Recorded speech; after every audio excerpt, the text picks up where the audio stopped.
Welcome back to Riding the Santa Fe Trail in Kansas. I'm Cap'n Boz.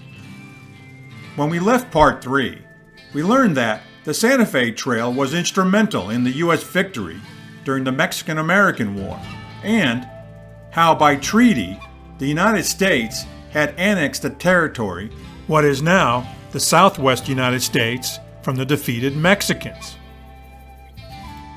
Now, by connecting to the old Spanish Trail in Santa Fe, the Santa Fe Trail had become the entry portal for the population migration to the new Southwest Territories and Southern California, not to mention the entry portal for the Oregon and California trails.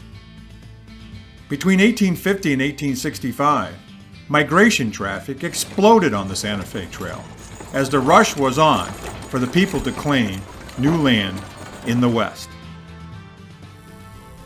As trail traffic increased, so did the confrontations between the travelers and the various Indian tribes that lived along the trail. The U.S. government began renegotiating earlier treaties they had made with the various Indian tribes that lived on the Great Plains to legally force them off their lands and in the process acquire more land for the throngs of Americans who wanted to settle the West. Although the terms of these treaties were almost always one-sided, and one can certainly question the motives and the morality of the government during this process, these new treaties were all agreed upon by the leaders of the various Indian nations. And whether or not you agree with the government methods, these Indian leaders did legally agree to move off their lands. What was promised to them and how it was implemented, well, that's another story for another time. Traffic on the trail disrupted the traditional way of life of the American Plains Indians, particularly in the hunting of buffalo. As growing number of trail travelers and settlers moved west, they took possession of the newly acquired Native American lands and began to establish towns and farms alongside the trail. And in the process, they also began to indiscriminately kill large numbers of buffalo. Not only was the buffalo the primary food source for the Plains Indians, their hides provided clothing and shelter from the elements, and even their religion was tied to the buffalo.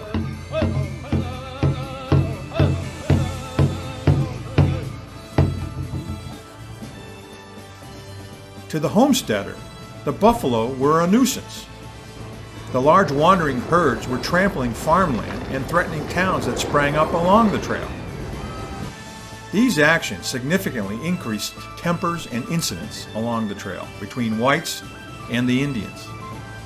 It wouldn't take long for the U.S. Army to move in and provide escorts for the wagon trains, and to provide a buffer between the trail traveler and the Native Americans, in order to protect the Indians from the whites. With increased hostilities between whites and the Plains Indians, the U.S. Army established a series of military outposts and forts along the Santa Fe Trail, especially in the Kansas Territory.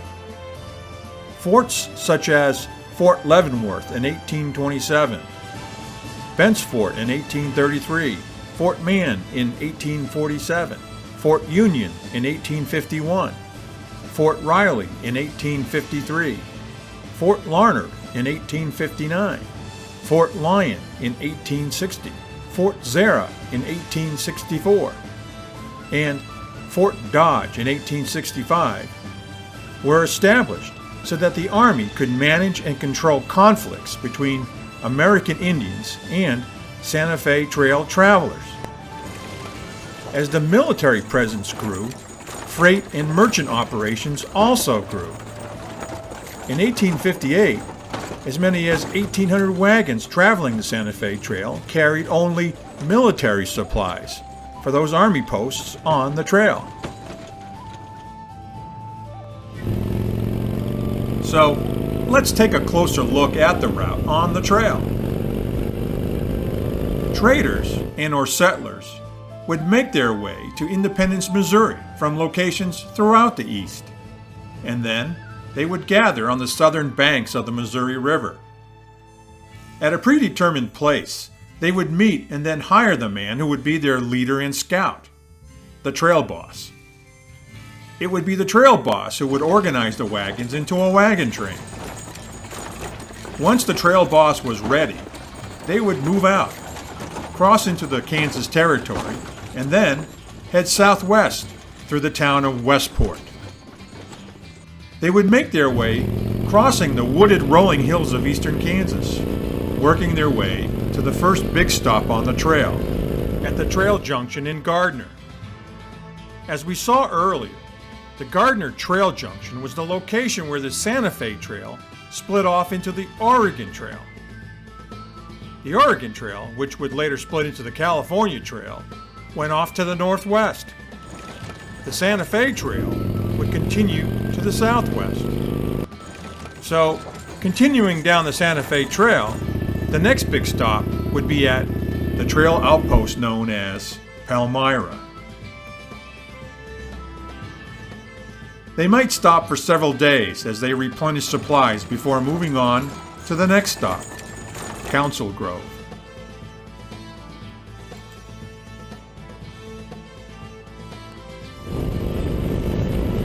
In Part 3, we briefly visited Council Grove, and we learned that it would be the last civilized stop on the trek before reaching Santa Fe.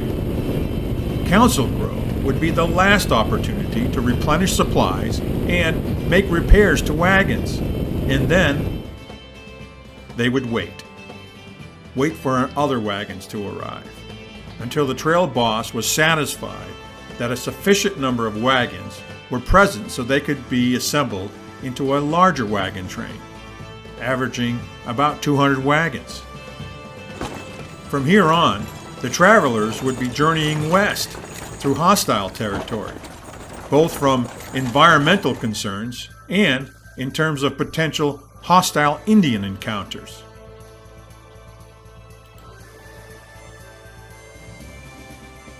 The terrain changed after Council Grove to more open rolling hills. Trees were now few and far between. But for the most part, the wagons could make good time. The next big stop on the trail would be at a place known as Buffalo Bill's Well at the Mathewson Ranch on Cow Creek. At this point on the trek, food and water would be getting low, and it would be time to stock up on both. And because of active Indian war parties by the mid-1860s in the area, Fort Sarah would be established nearby. I'm standing where the Santa Fe Trail crossed Cow Creek west of present-day Lyons, Kansas, known as Buffalo Bill's Well. And it was named after William Mathewson, the original Buffalo Bill, not to be confused with William Cody, who became famous as Buffalo Bill. That was later. Anyways, in those days, the land was owned by Mathewson, and he operated a ranch here. Travelers on the trail would stop here en route to take a break, replenish some limited supplies, but this well here was a critical stop along the way.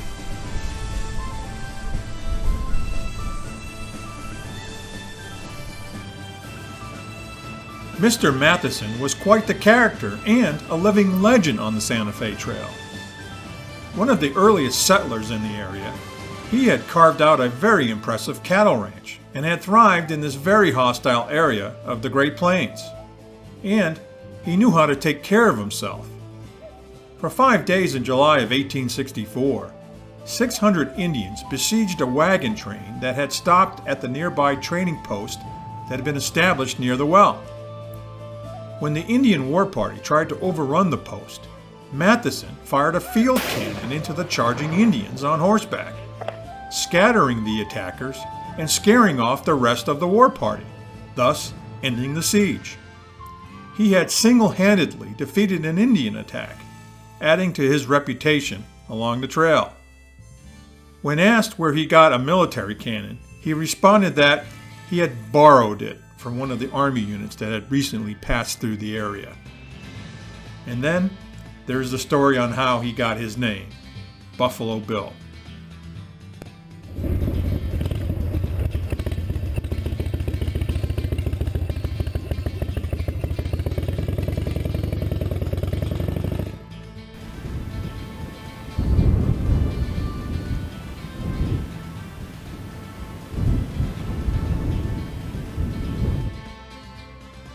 1860 was a year of severe drought here in Kansas.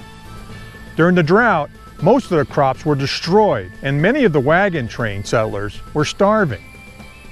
Although vast herds of buffalo roamed throughout the countryside, most settlers had no clue on how to hunt buffalo. Seeing their dilemma, Mr. Mathewson personally undertook to hunt buffalo for them, killing as many as 80 a day and providing wagon loads of meat for the starving families. It was during this time that he became known as Buffalo Bill along the trail. All that remains today of Mathewson's ranch is this well.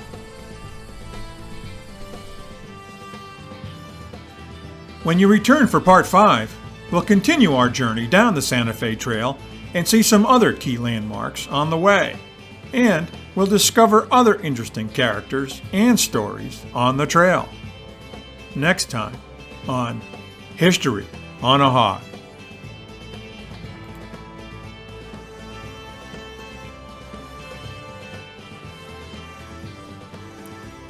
If you've liked what you've been watching, please hit like or subscribe to keep up with new episodes. Thanks for watching.